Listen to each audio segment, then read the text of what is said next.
Merhaba güzel hanımlar. Şimdiki videomda size bu lifli çalışmanın alt tabanı nasıl yapıldığını göstermeye çalışacağım. Daha önceki videomda papatya yapımını anlatmıştım. Şimdi alt tabanı dediğim bu tabakadan bahsediyorum. Papatyaların birleştirildiği taban bu lif yapımı. İhtiyacımız olan şurada 1 numaralı bir tığım var. Bir tane makas ve örgü ipi, kalın bir örgü ipi kullandım ben alt tabanı için. Ama papatyalarda lifli ip kullandım. Bunu 4 kat yaptım kendim. Daha kalın ve güzel olması için yapraklarımın. Şimdi bunu koyuyorum bir kenara. Bizi ilgilendiren asıl bu taban. Taban kısmını çalışacağız bu videoda. Bunun yapımı ile ilgili bilgi vermeye çalışacağım size. Şimdi yapım aşamasına bir geçelim. Bunu arada bir bakarız. Anlatmam gereken kısımlar olursa. Şimdi beyaz ipimi aldım elime. Yapacağımız şey önce 7 tane zincirle başlayacağız.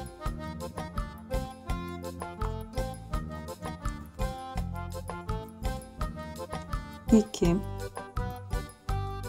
3 olmuş, 4, 5, 6 ve 7. Sonra geriye dönük ikinci zincire batıyoruz. Bir tane zincir çekiyoruz. Ve bu halkanın içine şimdi 6 tane fıstık yapmamız gerekiyor. 2 tane batmadan oluşturacağım ben fıstıklarımı. Çünkü benim ipim kalın. Siz ise isterseniz 3 kere batabilirsiniz. 2 katlı bir lif ipliğiyle. Arada 2 zincirimiz olacak burada. 2 zincir yaptım. Tekrar halkamın içine battım. Bir kez daha battım.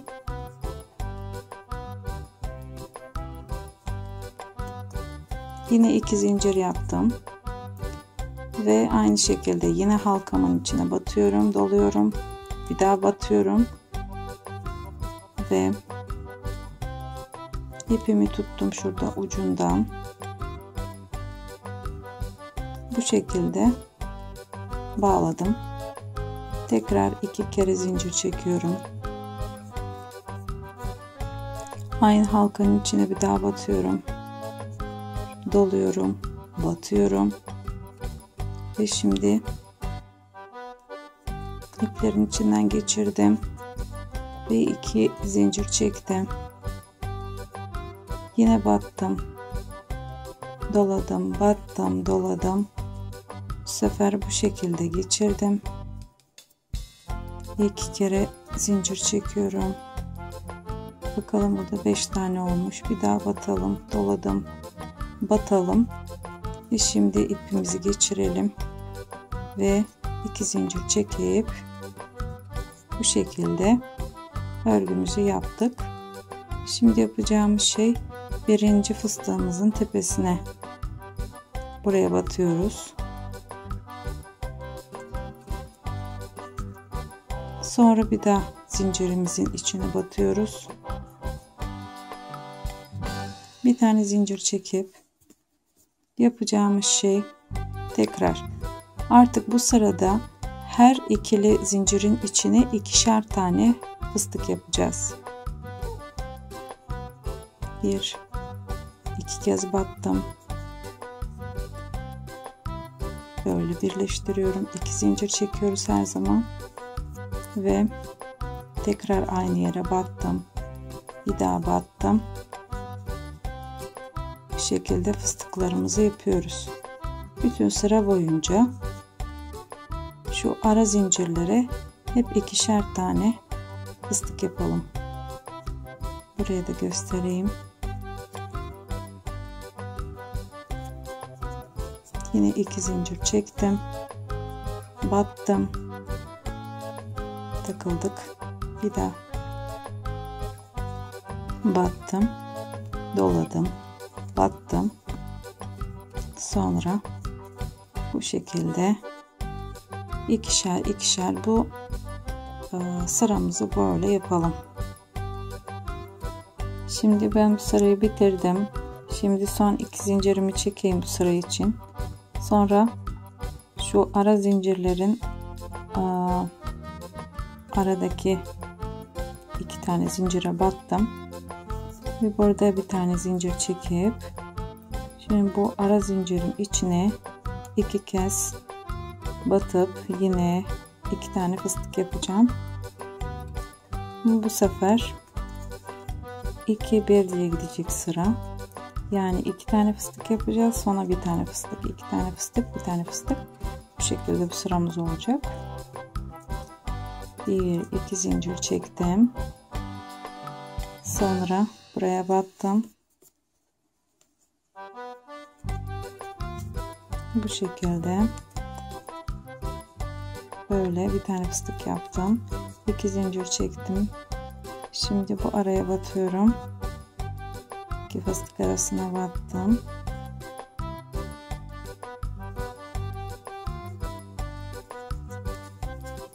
Böyle 2 tane zincir çektim. Tekrar aynı yere batıp bir takılma var. Aynı yere battım ve bu şekilde 2 tane fıstık, sonra arada bir fıstık, 2 tane fıstık. Bu 2 tane ikili olan fıstıklar bizim altıgenin köşelerini oluşturacak. Bunlar artık ikinci sırada fıstıklar, bu aradaki fıstıklar 2 olacak, bir sonraki sırada 3 olacak. Bunlar bu şekilde artacak. 2 zincir çektim. Tekrar bir tane yapacağız. Bir tane fıstığımız olacak burada da. Yine 2 zincir çektik. Böyle 2 fıstık yapacağız. Bu şunu oluşturacak. Şu örgümüzde olan göbek kısmından itibaren şurada bölmelerimiz var. 6 tane bölme. Şu sıraların oluşumu olmaya başladı artık. Demek istediğim şu ikinci sırada her ara zincire 2'şer tane fıstık yaptık. Sonrakinde artık 2 fıstık, 1 fıstık, 2 fıstık, 1 fıstık diye şu andaki sıramız bu sıra. Ve sonraki sıra 2 tane fıstık olacak, 3 fıstık olacak. Yani şu aradaki mesafe, iki kenar arasındaki mesafe artmaya başlayacak. Bu şekilde 6 tane köşemiz var zaten. Buralarda ve şuralarda köşemiz bu şekilde. Bizde de bu küçük parçamızda altıgenimiz oluşmaya başlayacak. Eğer dediğim gibi yaparsak, burada 2 tane, 1 tane, 2 tane, 1 tane diye bu sıralama ile gidersek bu sıra boyunca köşelerimiz oluşmaya başladı. Şimdi ben bu sırayı bitireyim. Siz de aynı şey. Şimdi ben bu sıramı bitirdim. Bu sırayı da bitirdiğim gibi 2 tane, 1 tane fıstık şeklinde bitirdik sırayı. Şimdi 2 tane zincir çekelim. Son fıstık yapımından sonra yine bu aradaki 2 tane zincirin içine batıp bu şekilde bağlıyorum. Bir tane zincir tekrar çekip şimdi bizim altıgen olan şu köşeleri takip edeceğiz. Arada bir tane fıstık yapmıştık. Şimdi ikinci sırada bu fıstıklar 2 olacak. Üçüncü sırada 3 tane olacak. Bu şekilde devam edeceğiz. Şimdi şurada arada görüyorsunuz boşluğu. Buraya batarak fıstık yapacağız. Yani fıstıklarımız yine 2 tane olacak. Böyle fıstığımızı yapalım. Yine 2 zincir çekiyoruz araya. Tekrar buraya batıyoruz. Doluyoruz, batıyoruz. 2 kere battığımı unutmayın. Sizde farklı olabilir. 2 zincir çekiyoruz. Şimdi şu araya batıyorum. Bir kez daha batıyorum. Pardon. Fıstığımızı yaptım. 2 zincir tekrar çekip fıstığın diğer tarafına batıyorum. Şimdi bu şekilde fıstığım oluştu. Şimdi 2 tane demiştik. Diğer köşeye geldik. 2 tane zincirimizi çektik.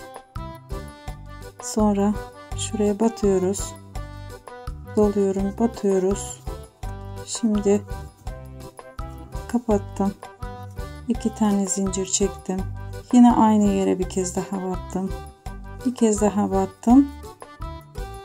Kapatıyorum. 2 zincir çektim.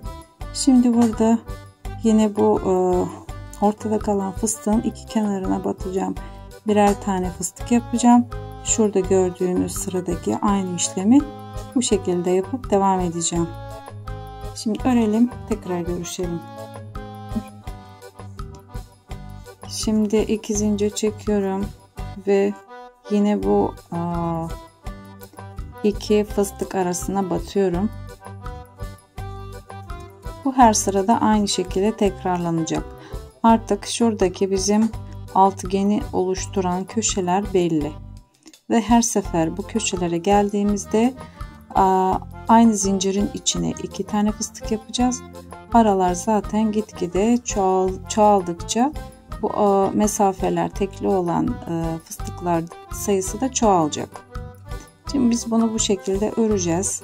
Yaptığımız papatyaların büyüklüğüne göre, yani bu ördüğümüz papatyalar ne kadar büyüklükte olursa, yani şu şekli ne kadar kapatabiliyorsa o kadar büyük bir şekilde bunu öreceğiz. İlk ölçüyü de şöyle yapacağız. Bu papatyalarımız 7 taneydi. Ortadaki papatyayı, bu göbeğimizi koyup bu şekilde ne kadar büyüdüğünü bakacağız. Yetiyorsa bize zaten o büyüdüğü zaman örgümüz anlaşılıyor. Bu mantık şimdi bu şekilde. Şimdi biz bu parçamızı alıp bu parçanın üzerine bu papatyaları ekleyeceğiz. Ve bu eklemeden sonra şu en son yaptığımız bir süs var. Örümcek örgüsüyle süs yapacağız. Bir bu bölüme geçelim. Şimdi arkadaşlar böyle 2 tabakayı üst üste koyduk. Burada yapacağımız şey bunları hizalamak. Nasıl hizalıyoruz? Şöyle göstereyim size. Şimdi şunu yapacağız. Şimdi bizim papatyamızın burada eklemiş olduğumuz kısımdan sonra 2 tane yaprağımız boş kalacak. Bu taraftan da 2 tane yaprağımız boş kalacak. Sonra buradaki 2 tane yaprağımızı, onları tam şu köşemize denk getireceğiz. Yani şu şekilde, bunlar bu şekilde eklenmesi gerekiyor. Biz bu yüzden şurada renkli tokalarım var. Bunlarla tutturarak bunları bu şekilde belirleyeceğiz. Siz isterseniz örerken buralara da tutturabilirsiniz. İsterseniz bu şekilde evet tutturabilirsiniz. Şimdi aynı şekilde şurada 2 tanesi boş kalacak. Şu 2 tanesi de boş kalacak. Ortadaki 2 tanesi bizim şu aramıza denk gelecek. Buraya da başka bir tane toka takalım.